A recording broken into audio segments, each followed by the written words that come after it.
Hey there. Have you ever wished you could think in English as easily as you do in your native language? Trust me, I've been there too, wondering how to stop translating everything in my head. But guess what? It's not as hard as it seems.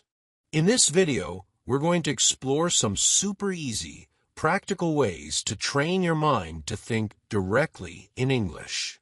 Stick with me, and let's take this fun journey together. You've got this. Chapter 1. Start with simple words and phrases.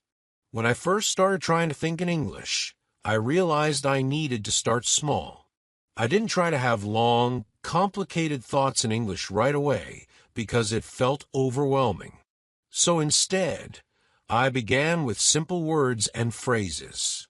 Let me tell you how that made everything so much easier. You don't need to jump into full sentences immediately. Start by labeling things around you in English. For example, when you wake up in the morning, you can think pillow, blanket, bed. When you brush your teeth, think toothbrush, toothpaste, sink. These small steps help you create a connection between the English words and the objects or actions in your life. I used to walk around my house and say things to myself, like door, window, light, just to practice. It felt silly at first, but it worked. Another thing I did was think about what I was doing in English. For example, when I was making tea, I'd tell myself, boil water, add tea leaves, pour into cup. It felt like a tiny dialogue in my head, and over time, it became natural. You can try this too. When you're cooking, cleaning, or even getting dressed, just describe what you're doing in the simplest way possible. Sometimes, I would also repeat phrases I heard throughout the day. If someone said, "How are you?" I would think about how I could reply in my head, even if no one was around. Phrases like, "I'm good," "What about you?" or "See you later" became second nature because I practiced them in my thoughts. Another trick I used was sticky notes. I wrote simple words or phrases and stuck them on things around the house. For example, I had a sticky note on my mirror that said, "Smile," and one on my fridge that said, "Open carefully." Every time I saw them, I would read them in English. Over time, those phrases stuck in my brain, and I started using them without even thinking. If you're someone who loves your phone, like I do, you can use it to your advantage. Change your phone's language to English. This simple step forces you to read and think in English every time you pick up your phone.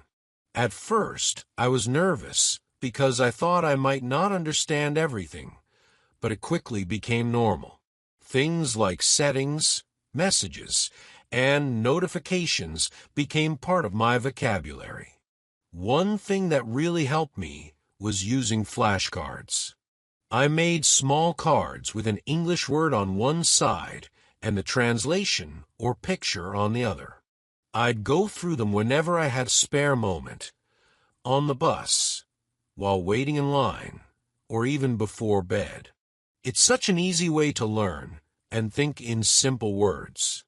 You can also practice by describing people or things around you. When I was sitting in a park, I'd think, "There's a man reading a book," or "The dog is running." If you're in a coffee shop, think about what's happening around you. The barista is making coffee, or the woman is talking on her phone. It's like creating a mental diary of what you see, but in English. I remember once I tried a fun game with myself. I decided that for 10 minutes, I would only think in English. It was tough at first, and I'd slip back into my native language, but I kept trying. I'd set a timer and push myself to stick to it. Over time, I increased the duration, and it became a daily habit. It's a small exercise, but it really helps. Songs were another lifesaver for me. I picked simple English songs with easy lyrics and tried to sing along.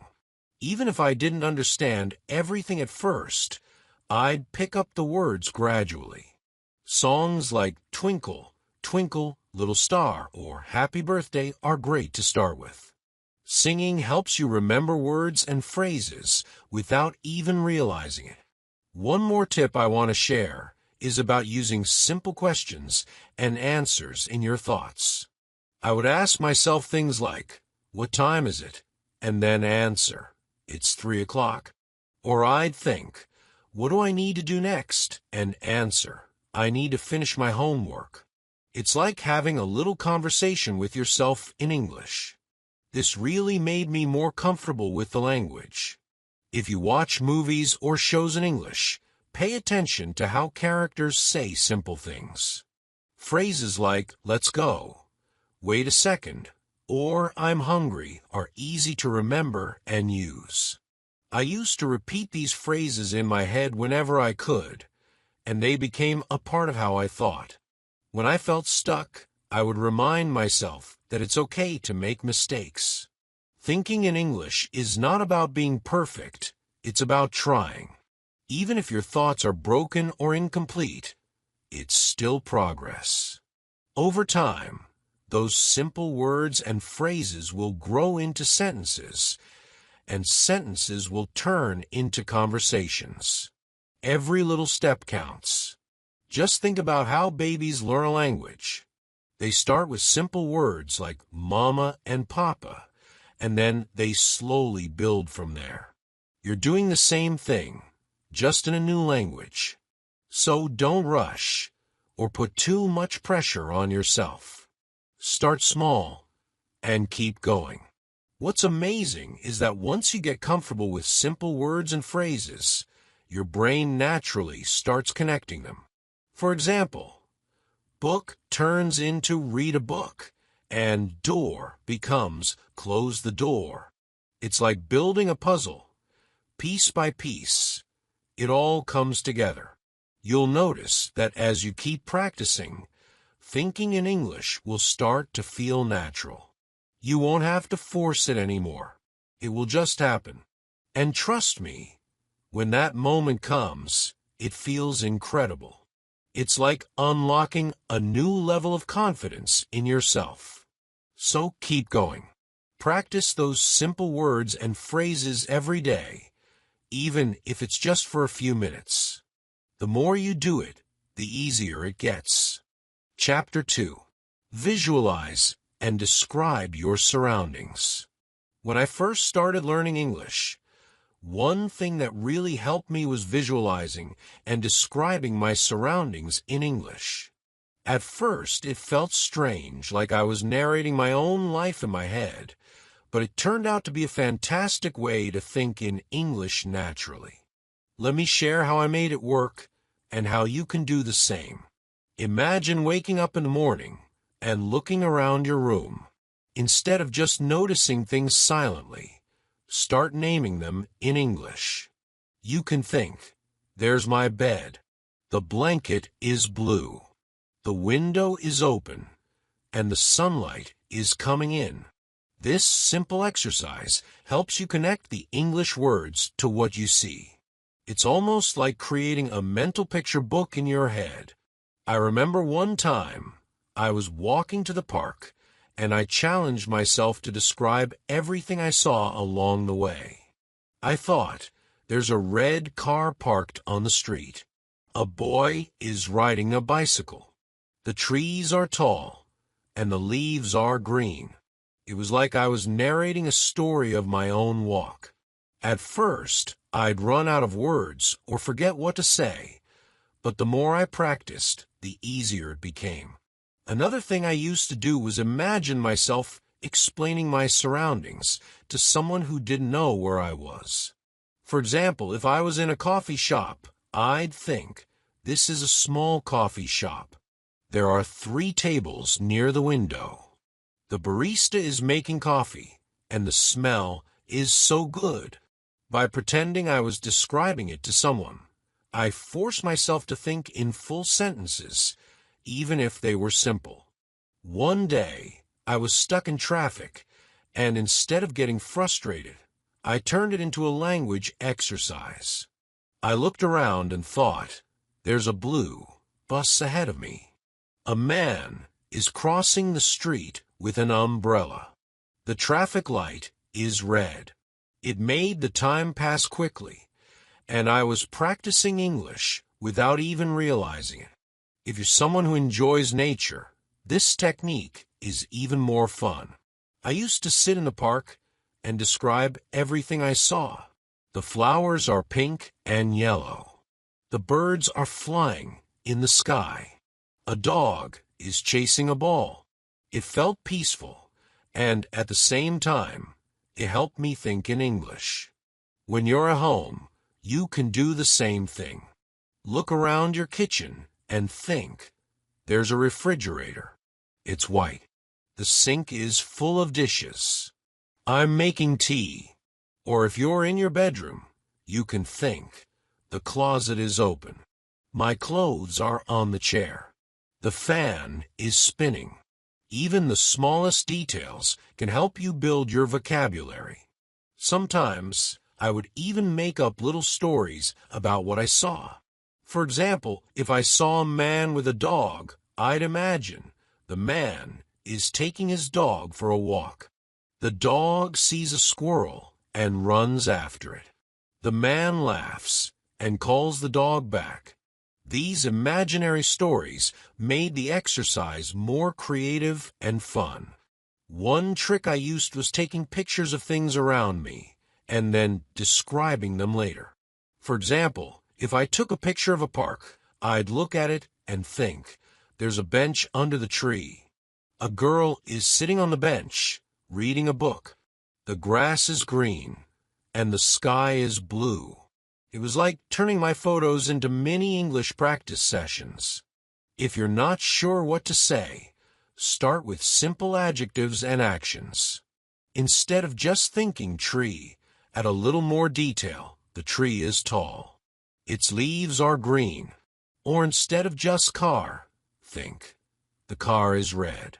It's parked on the side of the road. Adding these small details makes your descriptions richer and helps you learn more vocabulary. I also found it helpful to describe my own actions. For example, when I was cooking, I'd think, I'm cutting vegetables. The knife is sharp. I'm boiling water on the stove. Or if I was cleaning my room, I'd think, I'm folding clothes. The floor is messy. I'm putting books on the shelf. Describing what I was doing helped me stay focused and made the language practice feel natural. Sometimes, I'd challenge myself to use new words I'd learned recently. For example, if I had just learned the word cloudy, I'd look outside and think, the sky is cloudy today. Or if I'd learned delicious, I'd describe my food as the pizza is delicious. It's cheesy and hot. By using new words, I felt more confident and remembered them better. I also want to share something funny. Once, I was waiting for a bus, and I tried to describe everything I saw. I thought, there's a man in a blue shirt. He's holding a newspaper. A woman is wearing a red dress. She's carrying a bag. Suddenly, I noticed people looking at me, probably because I was whispering to myself. It made me laugh, but it also reminded me how important it is to practice, even if it feels a little awkward. Over time, this habit of describing my surroundings became automatic. I didn't have to think about it too much. It just happened. It's amazing how small actions like this can make a big difference in how you think in English. Even now, I catch myself doing it sometimes, especially when I see something interesting. You can practice this anywhere, on the bus, in the park, at home, or even in your office. The key is to make it a habit. At first, it might feel like extra work, but soon it will become a natural part of your day. And the best part, You're not just learning English, you're also training your brain to think in English, which is the ultimate goal. Chapter 3. Replace your inner voice. When I started learning English, one of the biggest challenges was that little voice in my head, the one we all have that thinks, plans, and talks to us. My inner voice always spoke in my native language. It was comfortable and natural, but I realized that if I wanted to truly think in English, I needed to change that voice. It wasn't easy at first, but let me tell you, it was one of the most effective things I ever did to improve my fluency. The first thing I did was to become more aware of that inner voice. You might not even notice it because it's always there, quietly guiding your thoughts. But try this. Right now, as you're reading or listening to this, think about what's going on in your head. Are your thoughts in English, or are they in your native language? For me, they were almost always in my native language, and it made me realize that I had to make a conscious effort to switch. One of the first steps I took was to start with very simple thoughts. When I woke up in the morning, instead of thinking, I need to brush my teeth, in my native language, I'd deliberately say it in English. I need to brush my teeth. I'm going to the bathroom now. The toothpaste is on the shelf. It felt a bit forced at first, but over time, it became more natural. I remember one day when I caught myself thinking in English without even trying. It was such an exciting moment. I was walking to the store, and instead of planning my shopping list in my native language, I was thinking, I need to buy milk. Do we have eggs at home? I should get some bread, too. That's when I knew I was making real progress. Another thing that really helped me was talking to myself. Yes, I know it might sound a little silly, but it works. When I was alone, I'd have conversations in English in my head, or sometimes even out loud if no one was around. For example, if I was cooking, I'd think, okay, I need to cut these vegetables. Where's the knife? Oh, there it is. Now I'll turn on the stove. It was like narrating my own life in English, and it helped me replace that inner voice little by little. There were times when I'd forget a word or phrase, and my mind would automatically switch back to my native language. When that happened, I'd stop and try to figure out the English word. If I didn't know it, I'd look it up later. This way, I not only replaced my inner voice, but also expanded my vocabulary at the same time. One trick I learned was to set English-only zones in my life. For example, whenever I was in my car or taking a walk, I'd tell myself, no thinking in your native language right now. Only English. It felt like a game, and I enjoyed challenging myself. Sometimes I'd even give myself little rewards, like a piece of chocolate, if I could go a whole 10 minutes thinking only in English. Music and podcasts also played a huge role in replacing my inner voice. I'd listen to English songs and try to sing along, even if I didn't understand every word. Slowly, the lyrics started sticking in my head, and I found myself repeating them during the day. Podcasts were even better because they're like conversations. I'd listen to people talking in English and imagine myself as part of the discussion. It's amazing how much this helped me absorb, not just the language, but also the rhythm and tone of English. I also started journaling in English.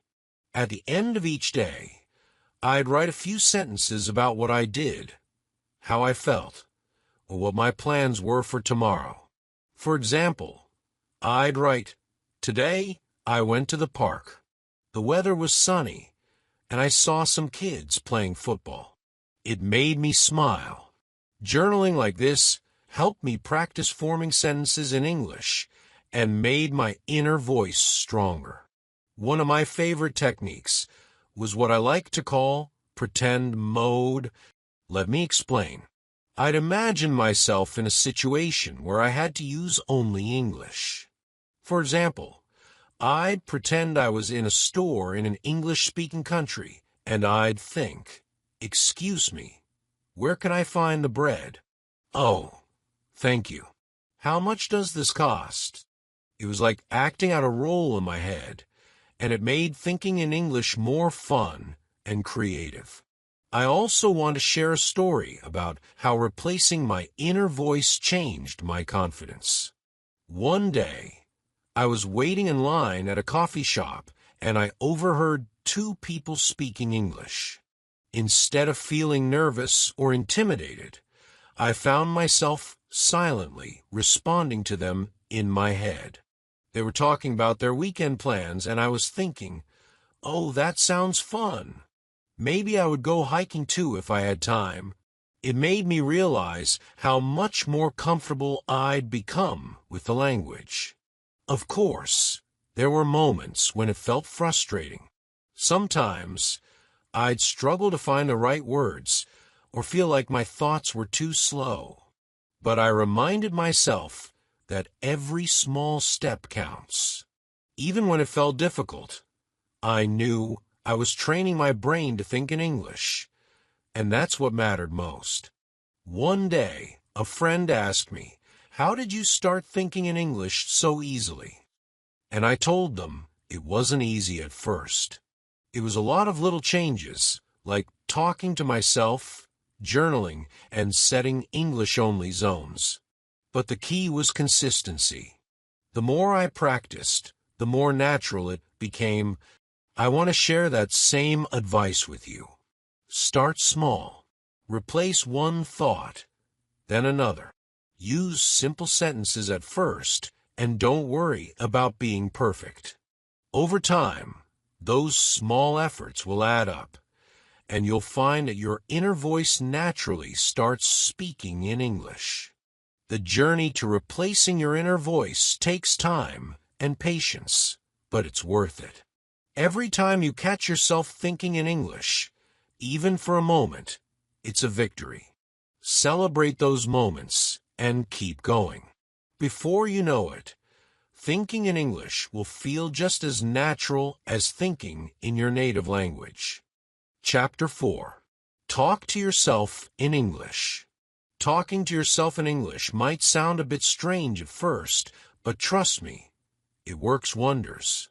When I first started practicing this, I felt a little silly too. I'd catch myself whispering things like, "Okay, let's get started with this," or "Where did I put my keys?" But over time, I realized it was one of the most effective tools to build confidence and fluency. The beauty of talking to yourself is that there's no pressure. You don't have to worry about making mistakes because no one's listening. It's just you, your thoughts, and the chance to practice English freely. For me, it became like a private rehearsal, a safe space where I could experiment with new words, phrases, or even accents. I remember the first time I consciously started doing this. I was cleaning my room, and instead of zoning out or thinking in my native language, I decided to narrate everything I was doing. "All right, let's pick up these books. This one goes on the shelf. Oh, look, here's my notebook. I was looking for this yesterday." It felt a bit awkward at first, but soon I found myself getting into it. I wasn't just describing what I was doing. I was adding little comments, joking with myself, and even asking questions like, "Why do I have so many socks? Where do they all come from?" You can start small, like I did, with everyday tasks. For example, if you're cooking, talk yourself through the recipe in English. "Okay, first I need to chop the onions. Where's the knife? Here it is. Next, let's heat the pan. Oh no, I forgot to buy tomatoes." It might seem simple, but it helps you practice sentence structures, vocabulary, and even your tone of voice. I also started using this method when I was commuting. If I was walking to the store or waiting for the bus, I'd describe everything I saw around me in English. The sky looks so cloudy today. I think it might rain later. There's a car parked over there. It's red. Oh, there's a dog walking with its owner. It felt like I was keeping myself company and practicing at the same time. One thing I found really helpful was turning my thoughts into questions and answers. If I was planning my day, I'd think, what should I do first? Maybe I'll start with the laundry. Then, I'll finish that report for work. Oh, and I need to buy groceries. By framing my thoughts this way, I was essentially having a mini conversation with myself, which made the practice more interactive and fun. Sometimes, I'd even create little scenarios in my head. For instance, I'd imagine I was explaining something to a friend. If I was folding laundry, I'd pretend I was teaching someone how to do it. Okay, so first, you fold the shirt in half like this. Then, you smooth out the wrinkles. See, it's easy. It was like playing a game, and it kept my mind actively engaged in English. There was one time when I was on a solo road trip, and I decided to talk to myself the entire way in English. I pretended I was hosting a travel show. All right, here we are on this beautiful stretch of highway. To the left, you can see the hills, and to the right, there's a small river. I think I'll stop for a snack soon. What do you think? Oh, wait, I'm the only one here. I ended up laughing at myself, but by the end of the trip, I felt so much more comfortable thinking and speaking in English. Another trick I used was to practice different tones and emotions while talking to myself. I'd pretend I was excited, surprised, or even upset about something. Wow, look at that sunset. It's so beautiful. Or oh no, I spilled water on my notes. What am I going to do now? This helped me get more comfortable expressing myself in English, which is just as important as knowing the words. Over time, I noticed a huge change in my confidence. When I had to speak English with others, it didn't feel as intimidating because I'd already practiced so much with myself. My brain was used to forming sentences in English, so the words came more easily. I also want to share a little tip that made this practice even more effective for me. I recorded myself. I know, hearing your own voice can be cringy at first, but it's such a great way to improve. I'd record myself talking about my day or describing something, and then I'd listen to it later. It helped me notice things like pronunciation, tone, and where I could improve. Plus, it gave me a sense of progress when I compared my recordings over time. Talking to yourself in English is like having a personal language coach with you 24/7. You don't need anyone else. You just need your thoughts and a bit of imagination. The more you do it, the more natural it feels, and before you know it, thinking and speaking in English will become second nature. It worked for me, and I'm sure it can work for you too. So, go ahead. Start your conversation with yourself. Trust me, you'll be surprised at how much it helps. Chapter 5. Practice with real-life scenarios. Practicing with real-life scenarios is one of the best ways to train your brain to think in English. It's like preparing yourself for situations you might actually face. When I first started doing this, it felt like I was role-playing, but honestly, it worked wonders for my confidence and fluency. Let me tell you how I approached it, and maybe you'll find some of these ideas helpful. I started with everyday scenarios that I knew I'd encounter regularly. For example, I'd pretend I was ordering food at a restaurant. I'd sit down at my kitchen table and imagine I was at a cafe. I'd say things like, "Excuse me, can I see the menu, please? Thank you. I'll have a sandwich and a coffee, please. Oh, and could you make the coffee with almond milks?" At first, I kept it simple, but as I got more comfortable, I started adding variations. "What do you recommend? Is the pasta good here? Can I get extra cheese on that?" It felt like I was rehearsing for the real thing, and when I actually had to order food in English, the words just came naturally.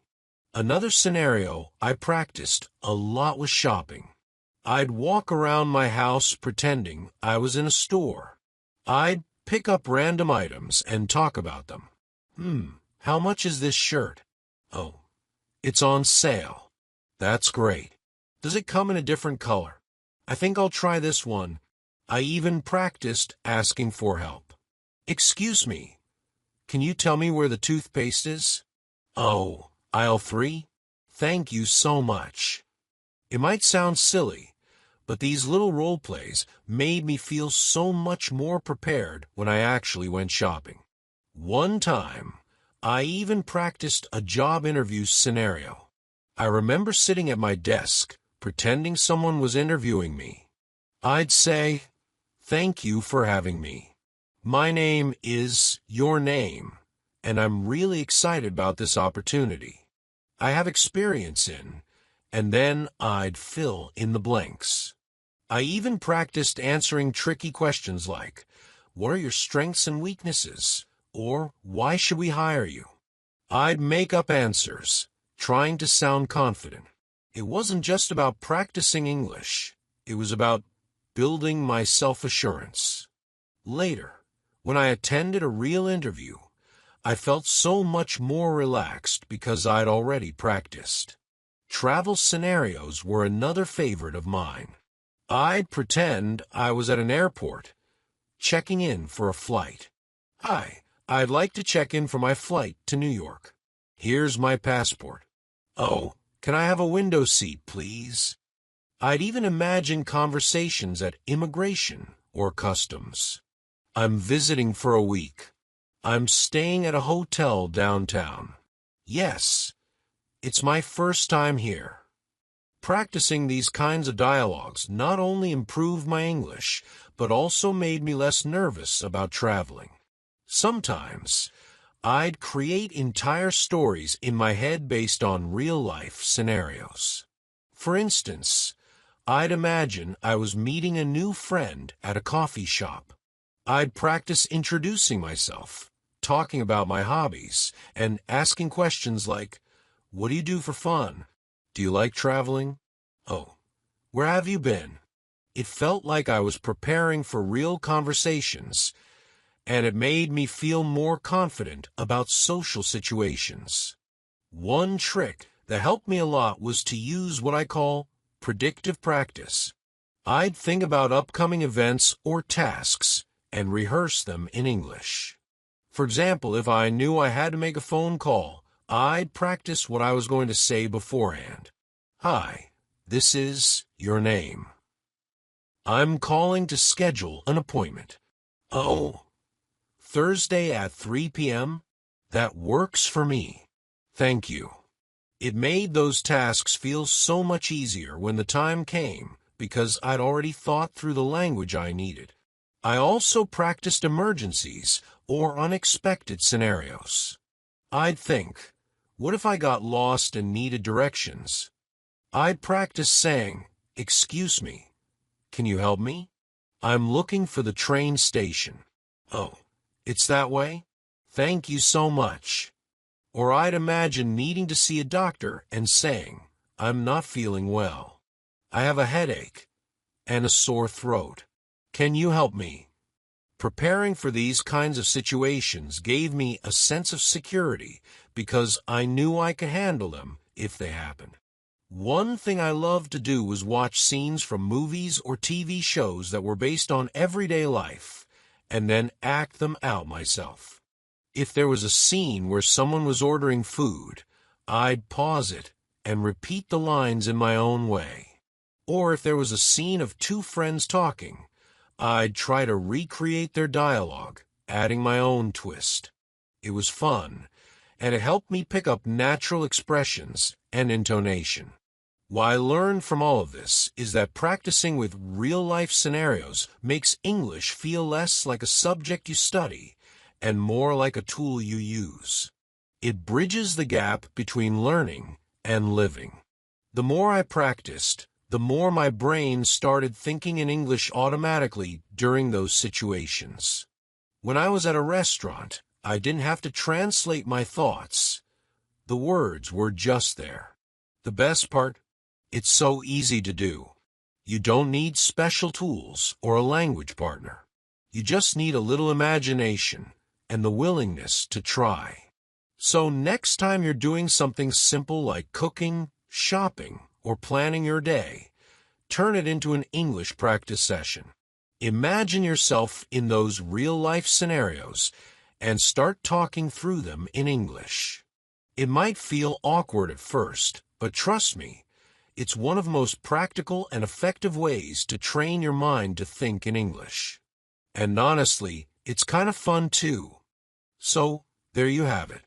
We've walked through 5 powerful steps to help you start thinking in English like it's second nature. Remember, it's not about perfection. It's about progress. Start with simple words. Immerse yourself by visualizing and describing what's around you. Replace your inner voice. Have fun talking to yourself in English. And practice with real-life scenarios. These small, consistent efforts will lead to big changes over time. The key here is consistency and patience. Thinking in English isn't something that happens overnight, but with practice, I promise you'll notice a difference. And don't be too hard on yourself. Every mistake is just another step forward. The most important thing is to keep going and have fun with it. If you found this video helpful, don't forget to hit that like button and share it with your friends who are learning English too. And of course, make sure to subscribe to English Universe so you don't miss out on more tips, tricks, and lessons to help you on your journey to fluency. Let's grow and learn together, one step at a time. See you in the next video.